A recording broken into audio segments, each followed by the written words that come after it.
Both of our NFFC beat drafts are in the books. We both thought that it could have gone a little bit better, but aren't unhappy with our teams at the same time.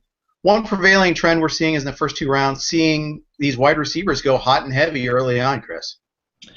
Yeah, I gotta fix my camera. It's a little crooked, but how did I do that? All right, so all right, we'll start from right here. Just say that again. Wait, let me fix it one more time. We'll start from right. This is probably gonna be on the site for a while until I get this fixed, though. It'd be hilarious. All right, that looks straight. Professional. This is. All right, go ahead. This is why people pay the big bucks for our videos. I'll obviously edit this part out. Go ahead. Leave it in. That'll be the best part. Yeah, all right. Both of our NFL. Okay. Both. 1, 2, 3. All right. Wait till you tell me you're actually ready. I'm ready.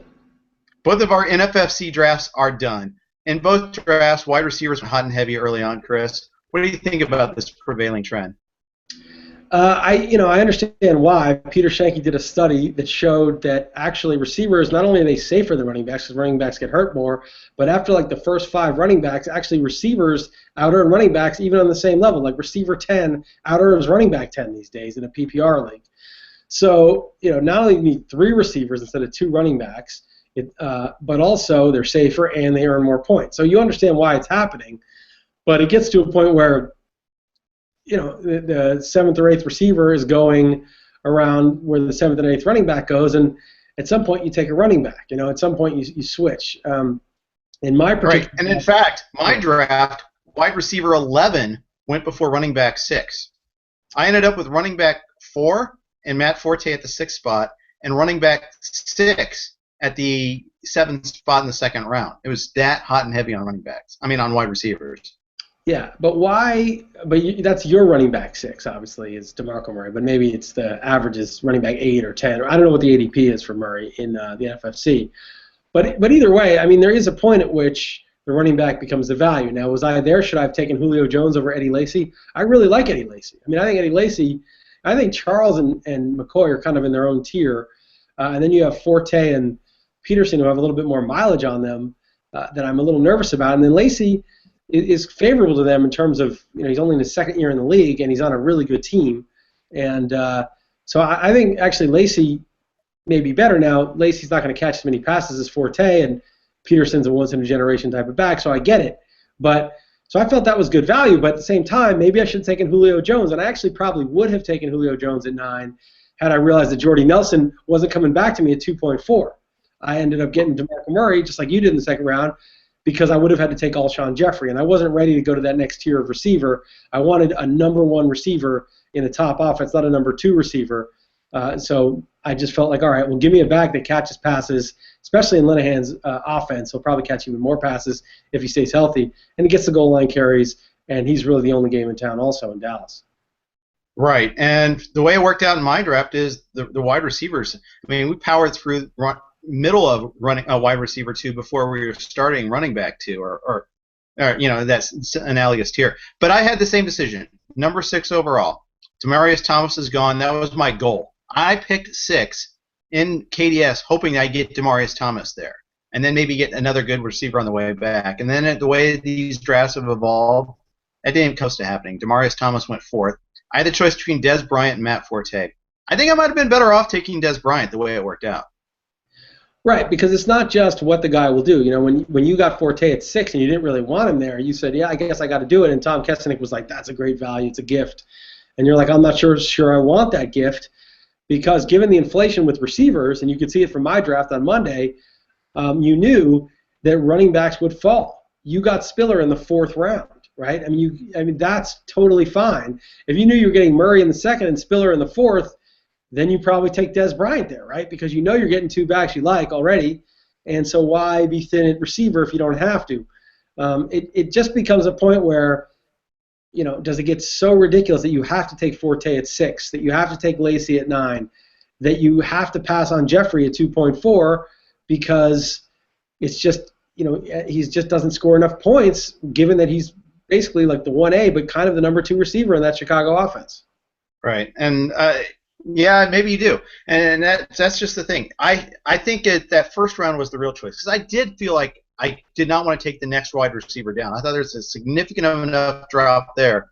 I would have been a lot better off. I would have had either, I would have had Des Bryant, and I still would have gotten Murray, or maybe I would have gotten Gio Bernard or whatever. It would have been one of those two, and it wouldn't have been that much of a difference there. And I would be better. I'd have Des Bryant and Victor Cruz versus Victor Cruz and, two steps down, basically. Jeremy Maclin, Torrey Smith, those guys, Eric Decker. I'm going to be scrambling, I think, a little bit. I'm going to have decisions. The whole point of loading up on these wide receivers early is you get these 3-4 guys, you just put them in, and you sleep peacefully. Those guys are in there every week. Yeah, you know what's interesting, though? I mean, you're going to make worse decisions when you're matching receivers at the bottom of your lineup, and that's fine. But you may get lucky, make good decisions.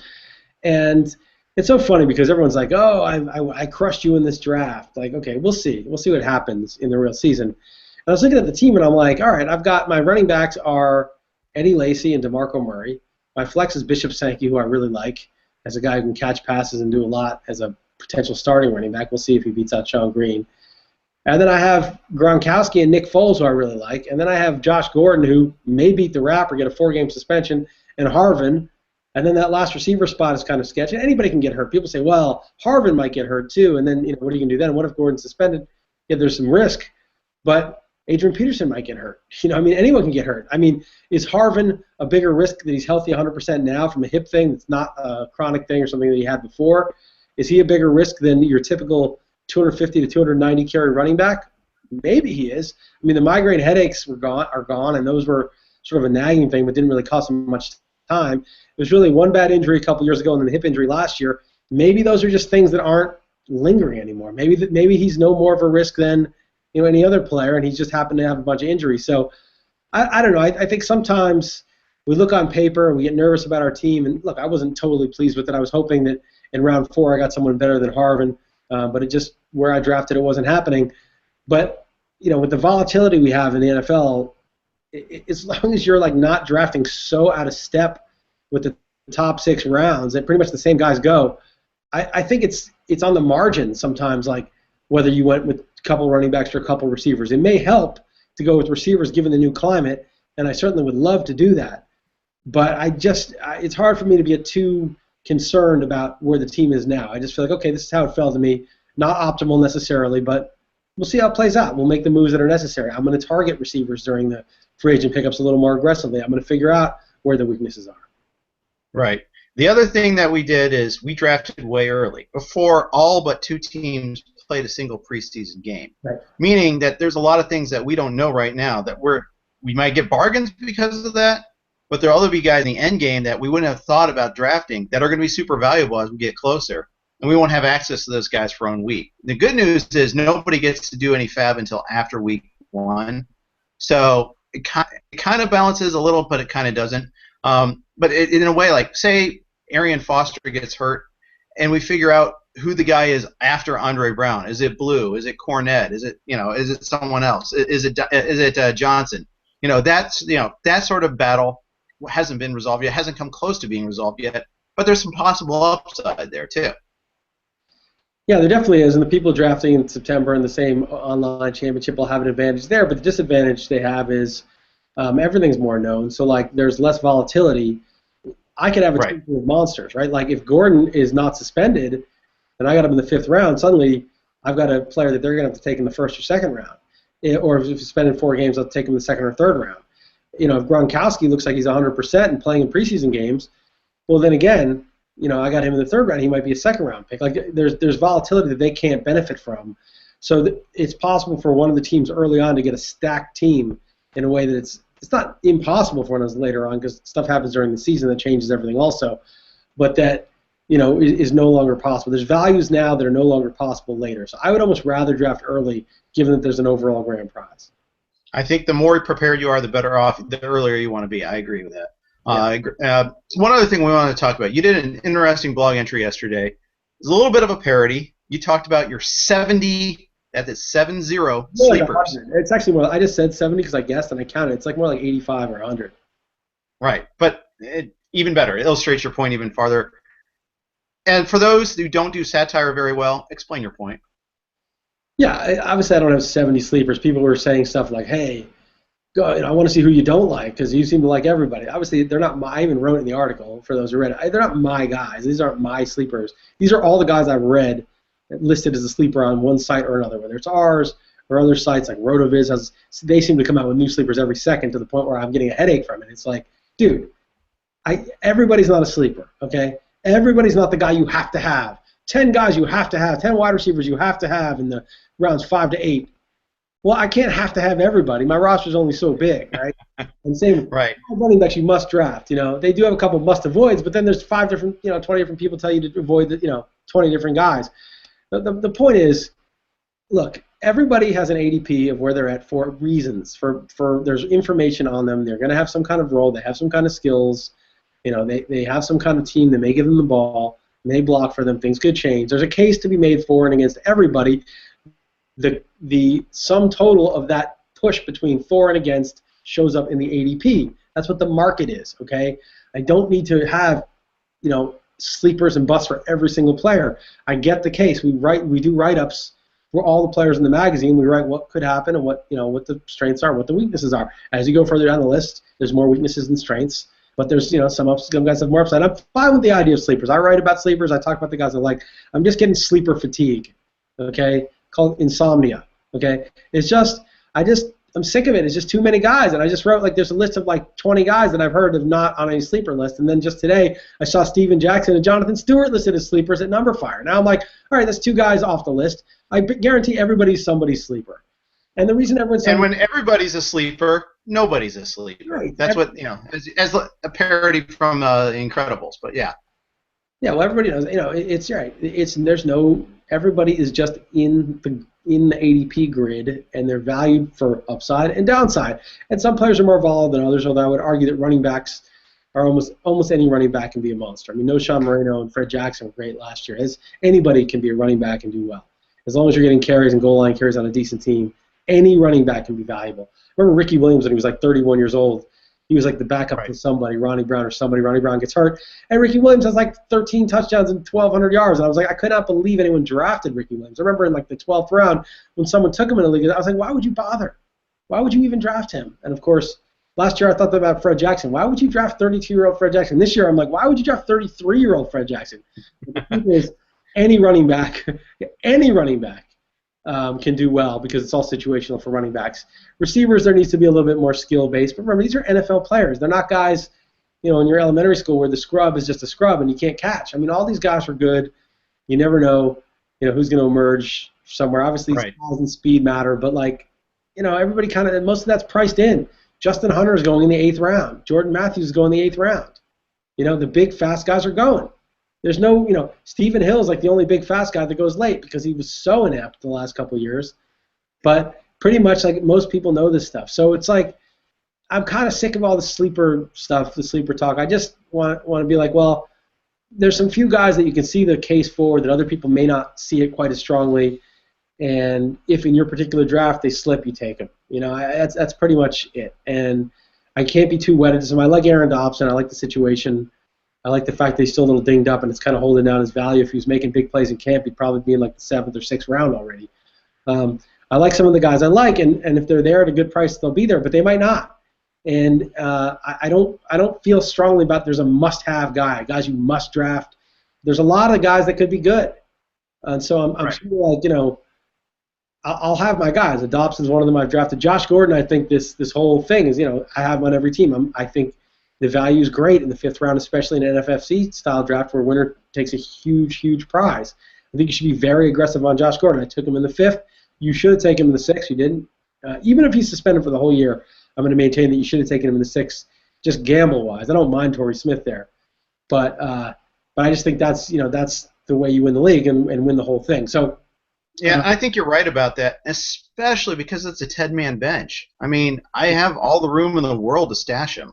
Right. That's the one I'm going to kick myself. And also, I kicked myself on that again, second time, because I didn't get a receiver the first couple of rounds. Because I got shut out on the elite wide receivers. That was my chance to get one, and I blew it. And I fully acknowledge that.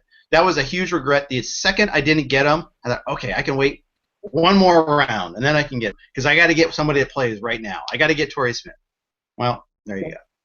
Here's the issue, right? If you had taken Des Bryant, you would have taken Josh Gordon probably because you wouldn't have felt the necessity of putting in a full-time guy like Smith in that slot, right? Right. So, doing what you were supposed to in round one kind of cost you Josh Gordon. Now, Gordon may be suspended for the whole year, and you'll be like, okay, good. But I think, whatever the outcome is of this, I think, like, philosophically, you still agree, like, you probably should have been more aggressive. And that's what happened with me. It's like I didn't take Julio Jones, which maybe I should have, and I thought Jordy Nelson might fall, but I didn't. And maybe I should have taken Victor Cruz in round 3 instead of Gronk.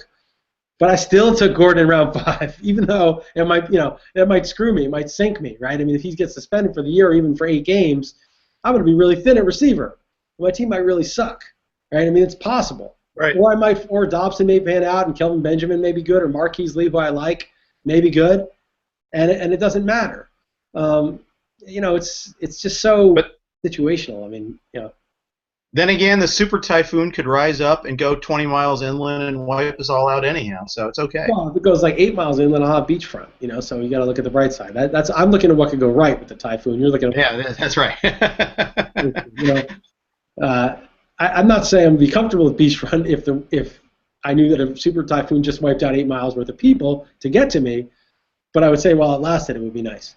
But I guess the point is, I don't want to just say, look, the market knows best, because I don't think that. I think you need to go with your own judgment calls. You need to pick out your guys to an extent. But, there is a case for and against everybody. And if you lawyer it well enough, and, a lot of they're like stock screeners on the road of it. It's like price to earnings, earnings this year, growth in the last whatever. You could do that with stocks. There's programs you can do that with. And you pick out the 8 stocks that fit these criteria, and you go buy them.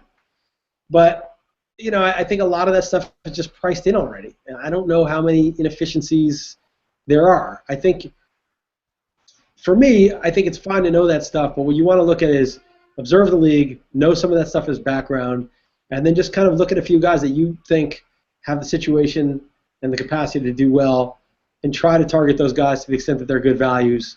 And be a little aggressive. I know one mistake I made may not end up being a mistake, but at the time it was, because it wasn't my intention, was in that league I wanted Jordan Matthews, and I took Riley Cooper because I just thought, Jordan Matthews is going to slip a little bit. He'll be there next round, and then 3 picks later, Jordan Matthews was gone. And then at that point I was like, screw it, I'm just going to go with my guys, and I took Marquise Lee probably 2 or 3 rounds earlier than he might have gone, I think. I have no idea, because I didn't want to, in round 10, 11, 12, start missing my players at that level where it doesn't really matter anymore, where it's just sort of a free-for-all. And I think right. And I did the same with Tyler Eifert. That was one of my guys that I really wanted to make sure I got. I waited to get tight ends anyhow. I took Martellus Bennett in the 11th and Eifert in the 12th. I didn't care about going. I'm going back-to-back tight end, fine. It's okay. I'm going to miss out on some lottery ticket running back that I wanted. But at the same time, I feel strongly that he's a good breakout guy. Why not grab him now? I mean, again, like you said, same principle. 12th round pick, you got to take him when you want him there. And the tricky thing about drafts is you don't know what's going to happen after your pick, right? I mean, auctions are tricky in different ways, but I think drafts are hard. People think, oh, auction is chess and drafts are checkers. I don't think so. Auction is kind of easy sometimes. I mean, you know who's left, and you know how much money you have. You don't know how much they're going to go for, but you kind of have an idea of what positions you can get later and what players you can target. I mean, that's pretty easy. Whereas in a draft, you have no idea. Right? I didn't know Jordy Nelson wouldn't be there at 2-4. I really thought he was. I didn't think 100%. But I thought there was a 10% chance Julio Jones might slip. Who knows? He went like 2-1 or 2-2, or maybe it was 12. Sorry, 12. It might have been 1-12, but it was somewhere around there. It wasn't that far away. And so you don't know how these things are going to go. And so you're making picks. And I said this example on the XM show today. When I was doing my baseball draft, I really wanted Jose Abreu in round 6 in my home league. I was on the end 15-team league. And I thought, I think Rizzo's going to be there in the next round, and I like Abreu a little better than Rizzo, but not that much better. But the catchers are going, I'm going to have to take Lucroy. Now, I took Lucroy instead of Abreu, which Abreu is probably a little better, but Lucroy's still good. And I got Rizzo on the way back. And that was that calculation I had to make based on just guessing what would happen. I happened to guess right in that case. But it could have eeasily been that Rizzo went the pick before me, and now I don't have either one of those guys, and I'm low on power. And right. I think you do the same thing all the time in football. You're saying, well, I guess I'll take him hoping this guy's there, and he's just simply not there. And so it's hard to really knock yourself too much for not being able to predict like what other people are going to do, because it's league by league, and it's circumstantial, and it's how the draft fell to them prior to that makes them make a different decision. sometimes it's tough, especially when you're talking about the next 20 picks. Right, exactly. And I happen to be in the middle, so I was always 12 picks away, basically 12 to 13 picks away. I actually kind of like that, except there are times I would like to have the double up factor with the receivers early on. And when there's 3 guys and you need to get 2 of them, chances are it's just not going to happen. But at least you know that, so you figure out what your alternatives are constantly. Yeah, I like the ends. I mean, I don't know if I actually do better from the ends, but I like the experience of drafting from the ends better. Because when it does fall to you, it's great. You pick 2 guys off the board you like, it's fantastic, right? Usually, and that's like the best feeling. And then you wait and you don't know, and as it gets close to you, you start to hope, but you don't even worry about it for like a while. You just expect a lot of carnage to happen between your pick now and your pick next. But I actually haven't tracked. I probably should, for future reference, like track how I've done, based on where I've picked. But it's just there's so many. Every year is different. Every league is different. I don't know how much it would yield, and it would be a lot of work. So I don't think I'm going to do it anytime soon. All right, Jeff. We will talk again next week, and we'll also have the Stake League draft auction to talk about too. So follow it up. Sounds good. All right, Jeff. Later. All right, I'll edit this down. Sounds good. Take it easy.